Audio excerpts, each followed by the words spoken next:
Okay, we may just still have a few people coming in, so I'll keep an eye on that and let them in as they come in. So yeah, same as before, this is being recorded. I think we've got it set up so that it will only record myself now. I think we've got that sussed. Anyone who, just in case, anyone who doesn't want to appear in recording, then just type a question into the chat and I'll be able to respond to it that way. Otherwise, feel free to come in and ask any questions. So just to start with, just a very quick introduction, because some of you were here this morning as well. Really, very simply, the suggestion is that this is already everything. This is just simply all there is. And there's no beginning to this and no end to this. It hasn't, this, what appears, hasn't come from somewhere and it's not going somewhere. So because that's the case, then this isn't going to go somewhere either. Because this is already everything. This is already what's longed for. This is already home. So there's nothing to find. There's no process. There's no path. There's nothing to be discovered, nothing that needs to be unveiled, nothing to find. This is already whole, naturally holy itself.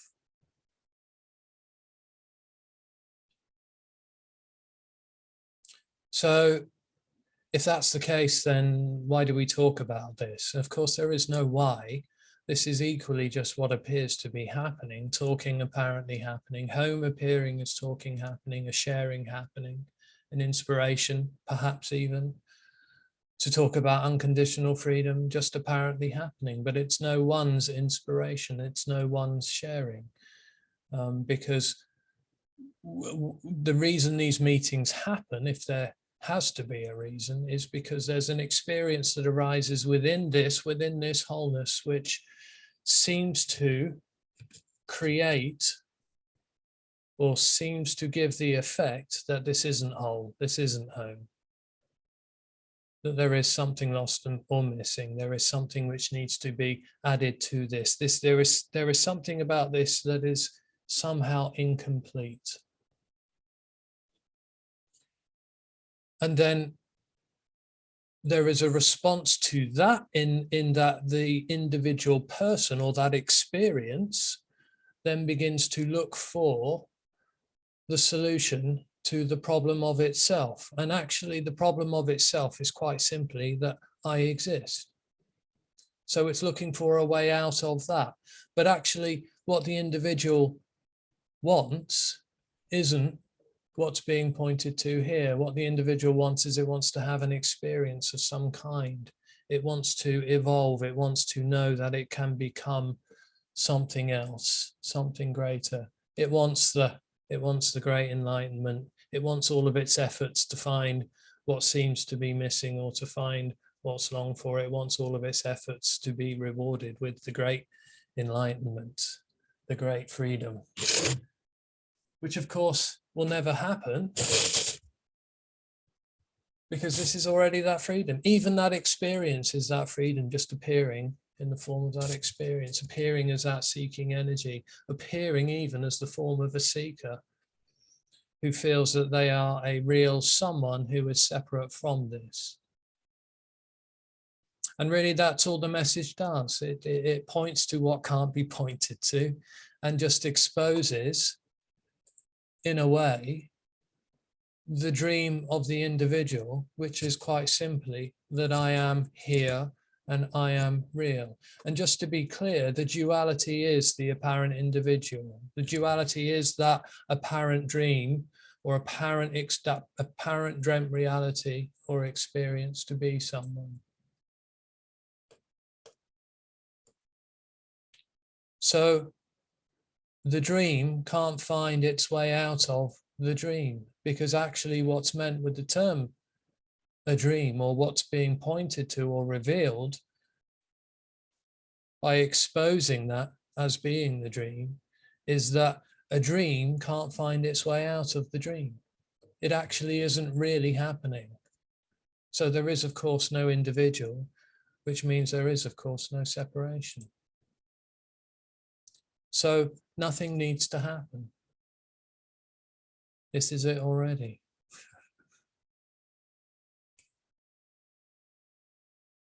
So if someone would like to ask a question or type into the chat, then of course, feel free.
Hi again.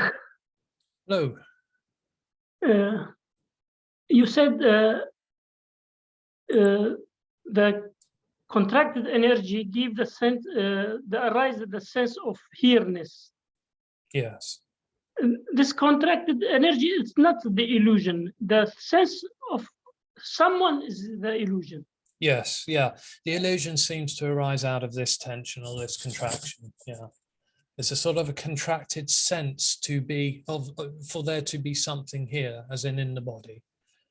But the contracted energy is not an illusion. Just the sense of someone is the illusion. Yes, yes. So the individual is illusory. So the illusion seems to arise out of this contraction in the body.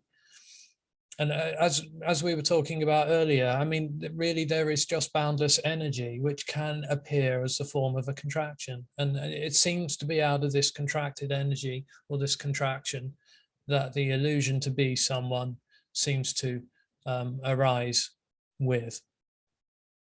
And then that sort of tension, then that illusion sort of seems to continue. It seems to create the effect of there being a someone here who is kind of living on a timeline, that they are real and that this is real and that this is going somewhere, that they are on a timeline, moving through their lives, making choices and decisions as a way to try and navigate their way through life apparently happening. And all that whole dream seems to arise out of this contraction in the body,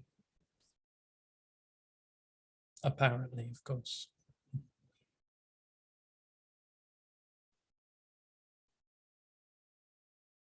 And the body also is a contracted energy.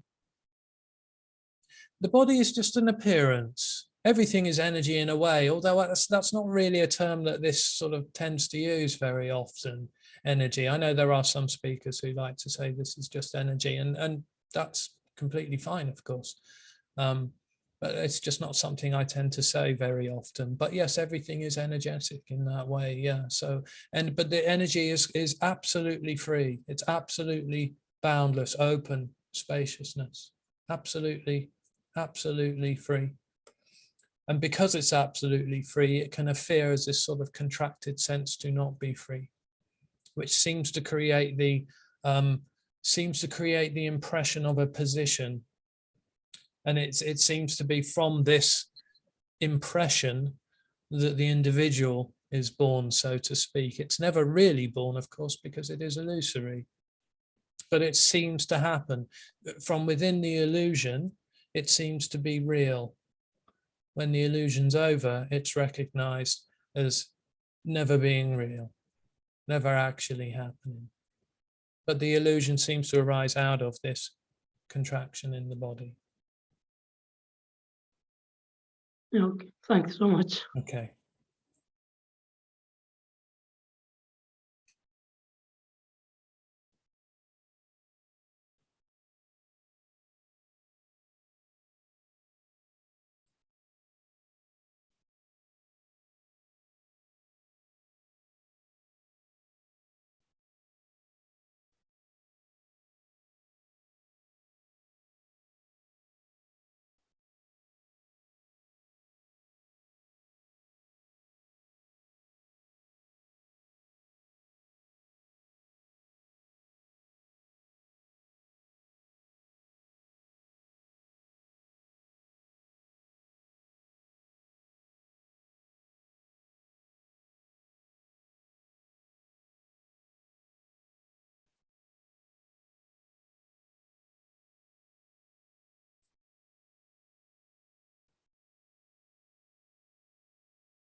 Kind of makes it sound like a something, and talk about this as a contraction in the body.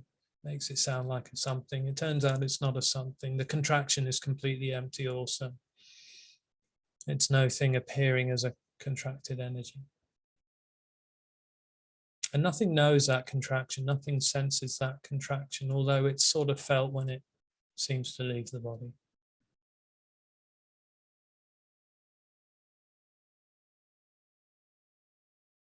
So I would say the contraction is an appearance. The individual is an illusion. An illusion is something which creates a false or misleading impression of reality. The individual is entirely illusory, but it seems to be that illusory experience to be someone, the sense to be a someone, seems to arise out of this contraction. So, I mean, actually the tension is a knowing, the contraction is a knowing, it's a knowing of here. It is the first thing that is known, not in an intellectual knowledge known way, but it's the first thing that's known as a sense in a way of just of a position, of a location of here. That's the beginning of the apparent separation, or the dream of separation seems to begin with this contraction, this apparent location. And of course it can be that this apparent sense of a location, this contracted sense of something here, someone here, an I, a me, an individual, it can be that can just melt away.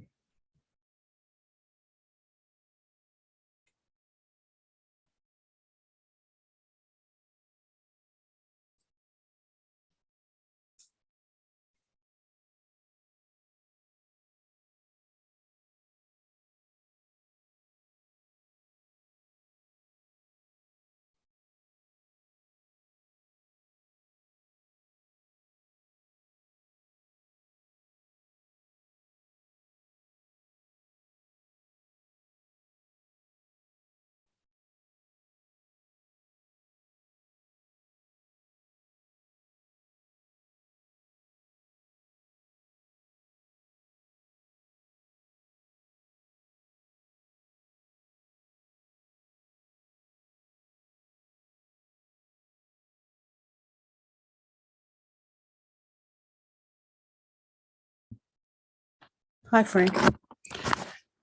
I think a lot of people give a lot of attention to that contraction.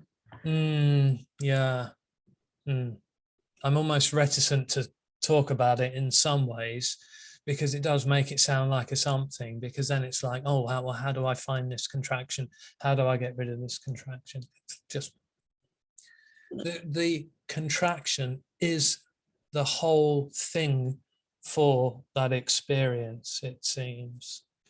We were talking about it earlier. It seems that that contractedness seems to be in everything as something real, as something fixed, something solid, something real. It's not that the table is unreal, but it's just no solidity to it when that sort of contracted sense of a someone melts away. It doesn't then become unreal, so there's no suggestion that everything is an illusion. That's not the suggestion at all.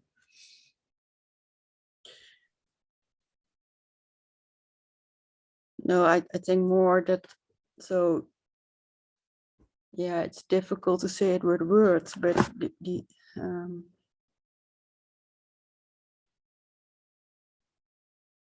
maybe the contraction is just this, and there is.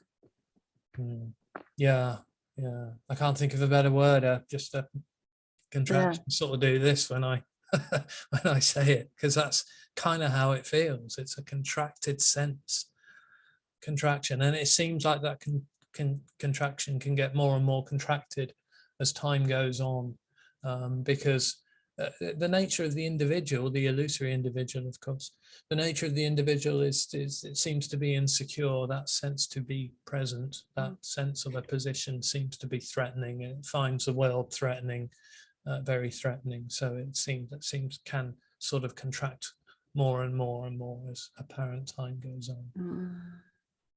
Can become more contracted. It can become more contracted when hearing this as well. The response to this, some people report a response of a kind of a sense of relaxation, although that's not something that is to be found within. It's not a technique or something to look for necessarily, because it's a complete surprise in the end what that apparently is, or what that apparently was. It's completely unexpected. It just seems to be in everything.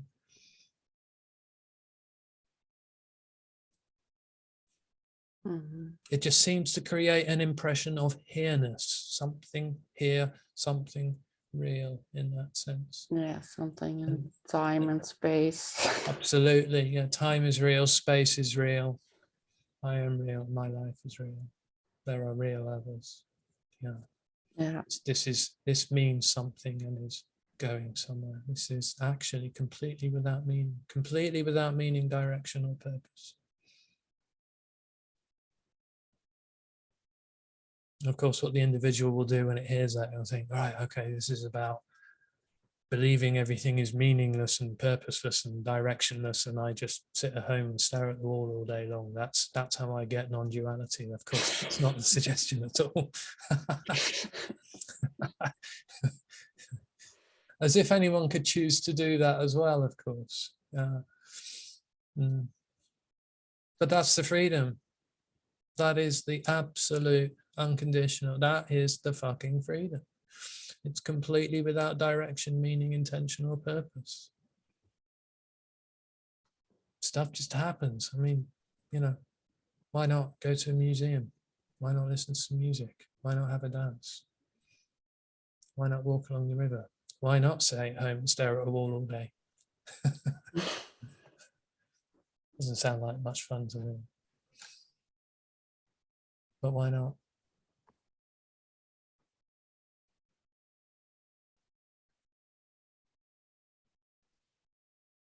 Yeah, I come back later with another question.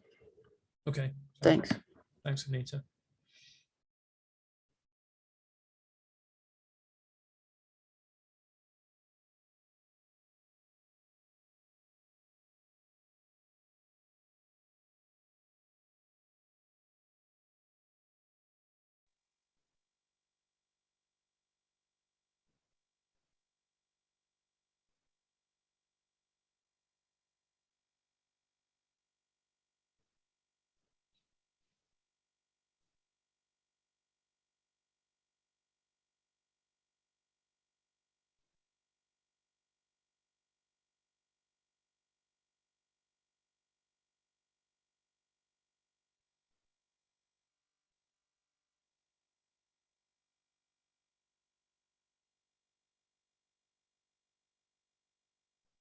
Hi again. Hello. Oh, Mohammed. Hello. Hi. Hi. I mentioned before that I read your book. Yeah. So it's a beautiful sharing about Oh, thank you. liberation and seeking. And last week when I read it, there was a great relief and laughing about those false belief about liberation. Yeah. Yeah. Yeah. Well, really, the whole belief system seems to kind of come out of that sort of illusory sense that there is an individual, that there is someone. Yeah. Because it's a way for it to try and know, to try and sort of understand, to try and make sense of this, make sense of itself. That's what it's trying to do. That's the seeking energy, which seems to come out of this sense of something being lost in the apparent separation that comes about with the arising of the individual. The great belief, false belief, is that the individual, the me, can be liberated. Well, in a way, it's that it will find what it's looking for, but no, that's not really it. It is that the great false. Well, it's not a belief actually, so it wouldn't be right to say that. But the surprise in the end is that there is no individual, and the individual may have an idea, or there may be a sense of the individual. The listener may have a sense of what's being communicated or talked about here. But I mean, it's a complete shock. It's a complete surprise. It's just, certainly when I was a seeker, it was just nothing that I thought it was like. I mean, here people do report glimpses, and here there have been some glimpses. And I know when I heard this communication, when I came across this, the unfortunate day when I came across this communication, it really, something just really struck home. The speaker was talking, or I could sense what had been sensed in or seen in those glimpses in the communication. There was something in the communication, a resonance that seemed to not make sense. That's not really the right word, but in a way just joined the dots.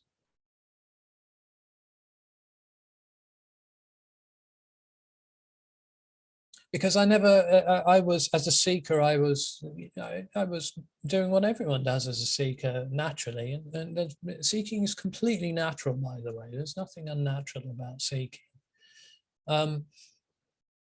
I just couldn't find it or what I felt I was looking for. There was a sort of a certainty in a way when came across this message, or there was an undeniability to what was being shared, which I hadn't gotten from sort of other things I was exploring and looking into. There was always that sense of, no, that's not this, no, it's not, that's kind of not it. And then the message isn't what's being pointed to. The message isn't home, but a lot of people would report to have a sense of home in a way when listening to this type of message or this type of communication.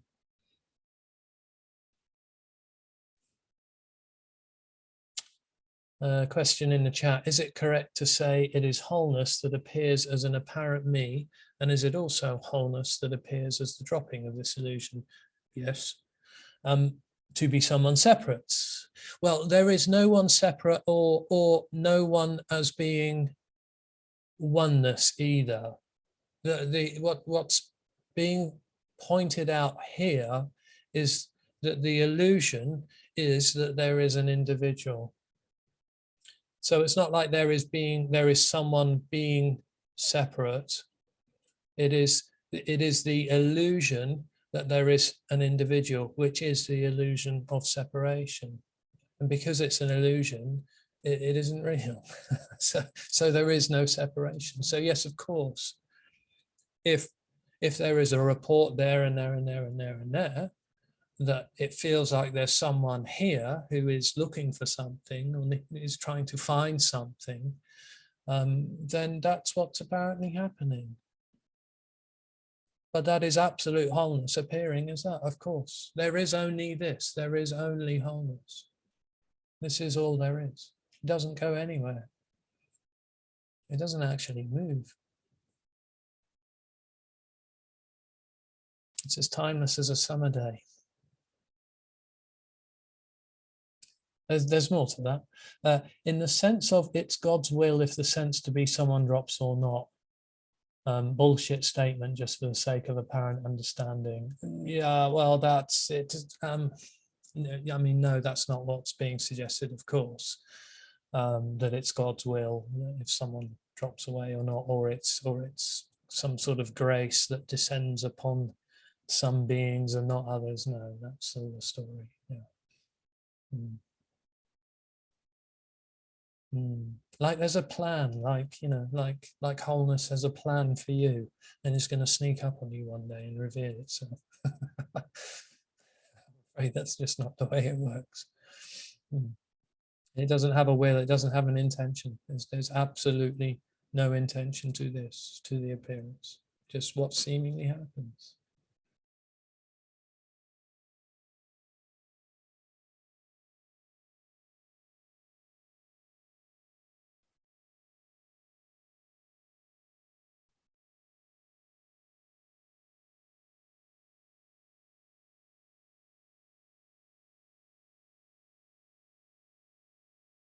It's almost like the end of the line for the individual. Oh, but it's grace. Enlightenment, liberation is grace. Like there is something that knows that there is someone looking for liberation. Liberation is all there is already.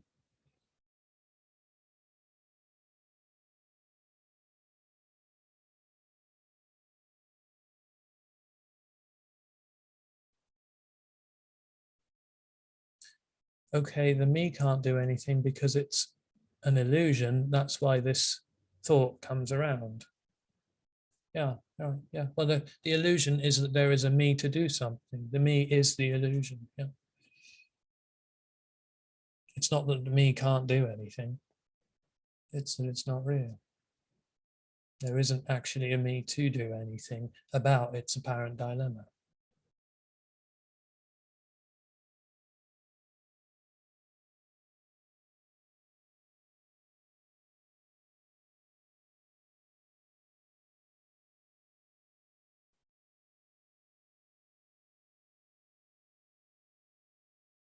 It's a kind of putting it somewhere.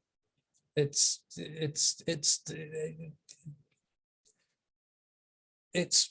has to make this into something known by saying it's something like God's will or the will of grace, or it's just, or it is grace or something like that. It's still objectifying it as a something with an intention, with a knowing, with a purpose or a meaning in that sense. And that's the individual just has a very limited idea of freedom because it's something that's known or knowable, as in a will of some kind or of something, or the natural reality has a will of some kind, and as an intelligent knowing. That's all a part of the dream.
I think when there is this coming and going,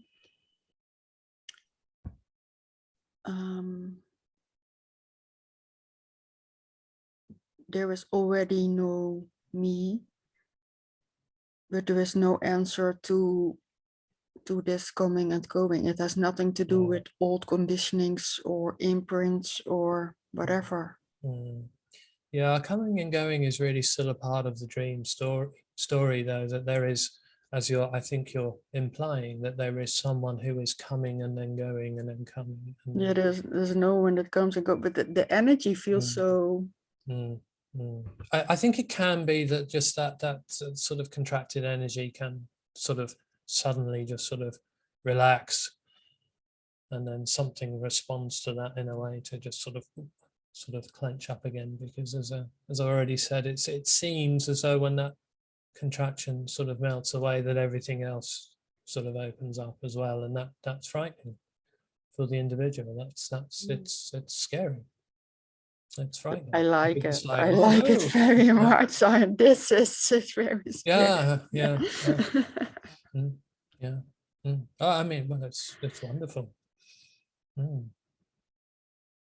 But I think if quite often when the me comes back after a glimpse, which is kind of what we're talking about, it will often, one of the reports can be that it was terrifying. It's not always, it's not for everyone always unconditional love necessarily, or something like that. Yeah. It can be, whoa. Yeah. You know, no thing, but only when the individual comes back, of course. It's then just sort of seems terrifying only to the individual, because it's just obvious in the end that that's what was always truly longed for, and it is unconditional love. It is unconditional freedom, appearing as everything. Yeah, it feels when I'm back in that contraction that yeah, there are some thoughts about self-sabotage, something like that. And it's a story, of course, but yeah. Well, that's what's appearing to happen. Yeah. It's not helpful to just go, oh, well, there's no one. No. Because who would know that in the end, of course? If that's what's apparently happening, that's what's apparently happening. Yeah. The dream is that there is someone there who has lost something and needs to find something. The dream is that home is lost, and home seems to be covered over in a way, or seems to be lost with the arising of the dream to be someone, dream to be I am, me.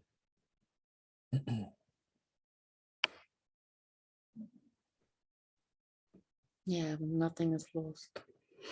No, of course not. Thank you. Okay, thanks.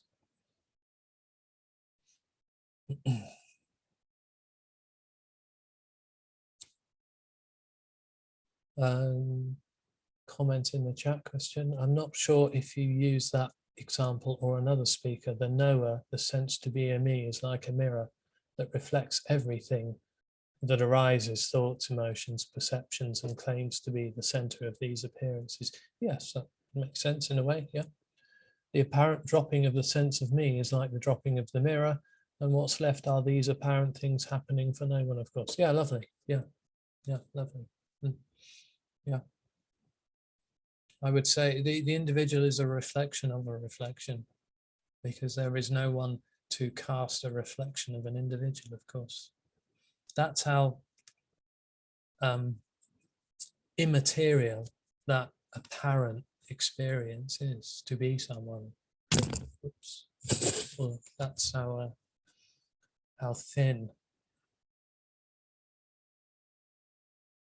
the individual is. It's a reflection of a reflection. There's nothing actually solid about that,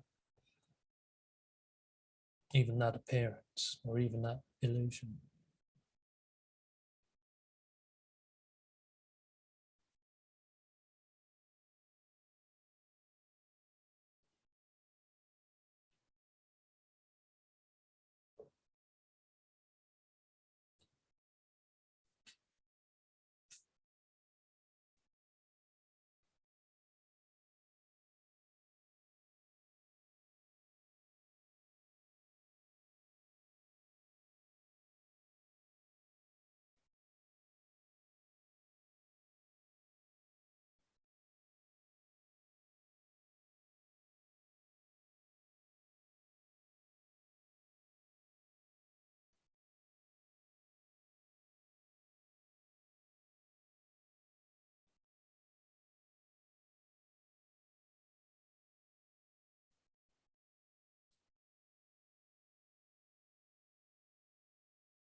Something else another speaker says, which I like, is it's the loudest thing in the room.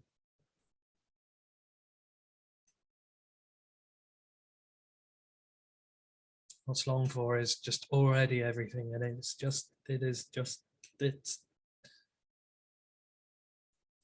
loud with aliveness, or the aliveness of what is, or of no thing.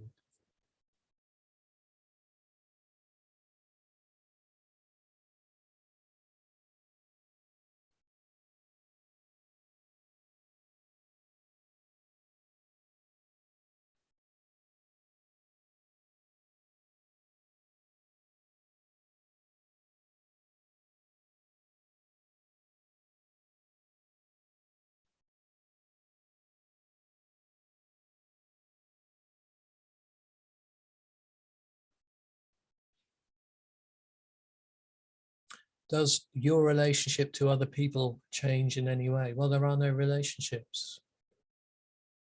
There are no individuals. So when the individual dies here, and it's seen that there is no individual, and then there is just no individual. So there is no one having relationships with others. There's no one who needs to live in relation to something, because there aren't two things.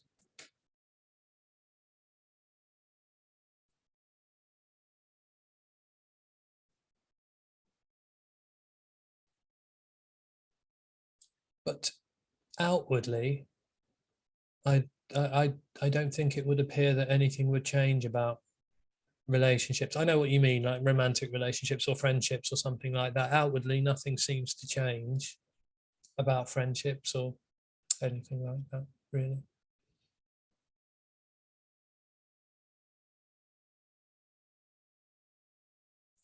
And there's more to that. Is there more openness, more going on distance? No, there's no more or less of anything in that sense. So nothing actually changes in liberation, because what's recognized is what is already being unconditionally free. What seems to be revealed is there is just no individual. But part of that seeing that there is no individual is that there never was an individual. So it's just obvious that there was never two people in a relationship. So whether a marriage or whatever continues, say someone is in a marriage and someone falls away or dies, so to speak, then there's no reason necessarily why that would change, although I do hear reports that it can sometimes make things complicated. As it says, I kind of often feel the neediness of people, which bothers me in a way, and I tend to go in distance, not because shyness, just because I don't want to please their needs.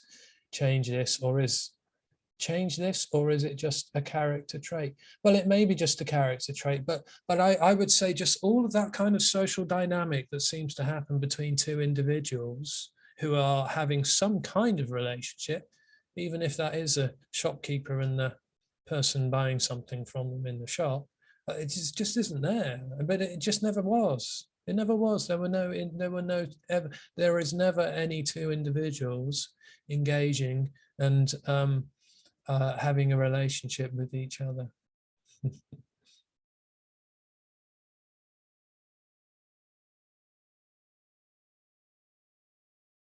But yes, there seems to be a sort of neurotic neediness response to the sense to be someone.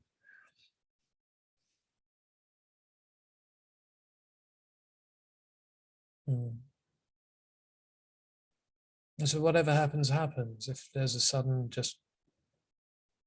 if there's a being at a party and a sudden feeling to go home comes up, then there's just going home, or not.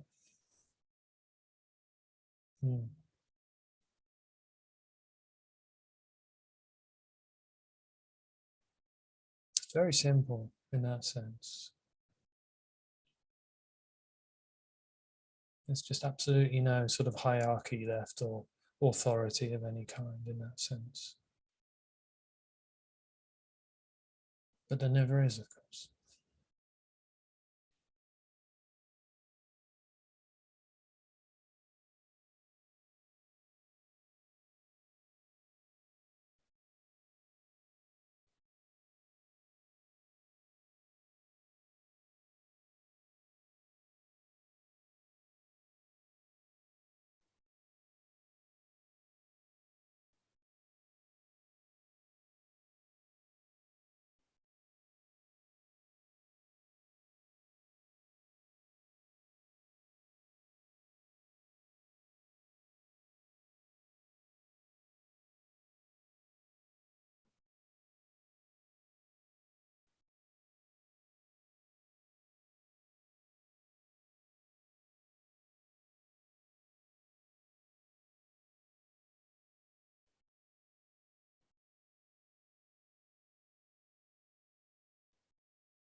There does seem to be characteristics left, I would say, that seem to sort of a uniqueness in a way of a character and a characteristics, but that's the body taking on or just having certain characteristics. So it's entirely possible there could be a shy character. Yeah, sure. But there would just be no one who has a problem with being a shy character anymore.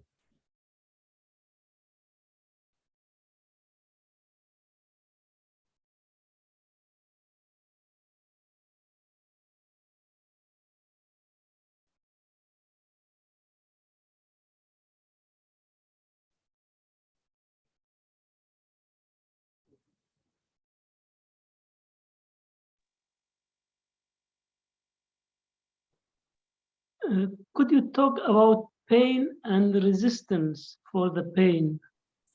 Physical pain? Yes. Or just sort of pain in general? Well, physical pain. Well, yes, of Physical course. pain. That's the body. Yeah, of course. Yeah, pain seems to happen. Yeah, of course. And there can be a response to pain. Yeah, sure. Yeah. That's what's happening. Yeah, of course. Yeah. There's no one responding to pain in the same way that there's no one making choices. But arguably, choices appear to happen. There's just no one doing those. So no one is responding to pain, but the body seems to respond to pain. Yeah. And it does seem in human beings that pain can sort of translate in the psyche in a way as well. And there may be a response to that also, but that's completely natural too. If there's no one, then there would just be no sense of that the pain is happening to a center or to a someone. There'd be no sort of story with the pain, or there should be pain, there shouldn't be pain. I like pain, I don't like pain. What do I do with my pain? How do I get rid of pain? It would just be a very immediate, simplistic response to pain, or not.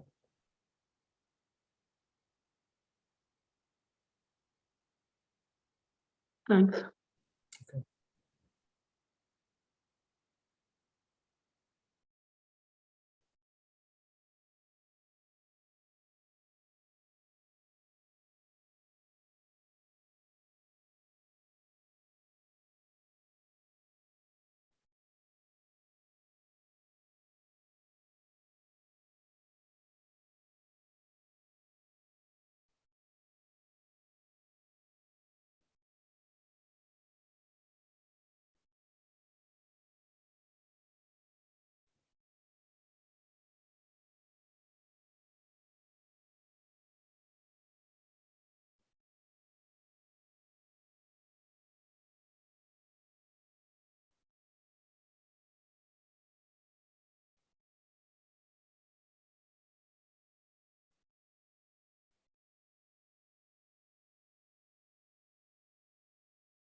Would you say the word memory is misleading in a way? It is not a memory, it is a complete fresh thought, an appearance of wholeness, and the me just claims it as a memory of an apparent past event. I wouldn't say so, not really, no, it just seem to be memories. Memories just appear, but of course memories are this appearing as memories. Memories only arise as this, or this arising as memories, home arising as memories.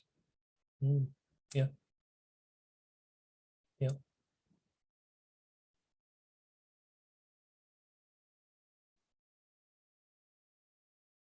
Thank you.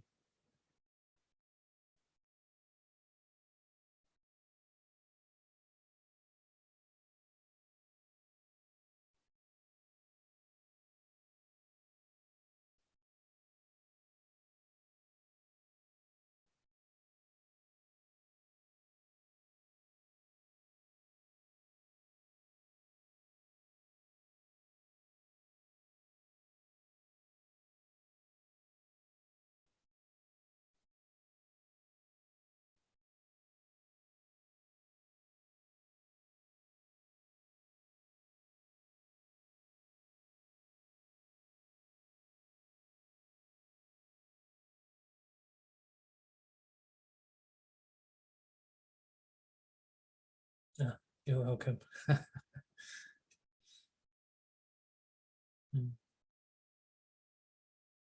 Well, it's not the me can't do it. I have to say, it's not the me that can't do anything with it. It's just that there is no me, and it's funny. And just this message is just never heard. It can't be heard by the individual. Even if there's a kind of conceptual clarity, that, oh yeah, there is no individual to hear the message. It's constantly denied. It's constantly pushed away. And it does that by turning it into something it knows, or something it knows it doesn't know, which is still knowing, of course. It turns it, or it turns it into a story to fit whatever's happening, or to fit that particular personal story, whatever's happening there.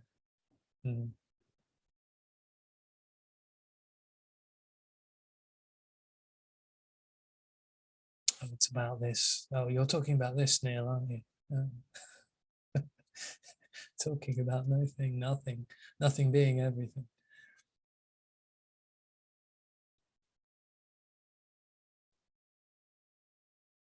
I'm talking about the end of there being things.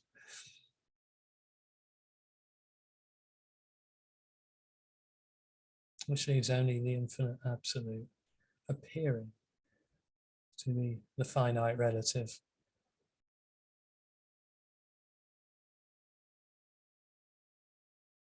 For no one.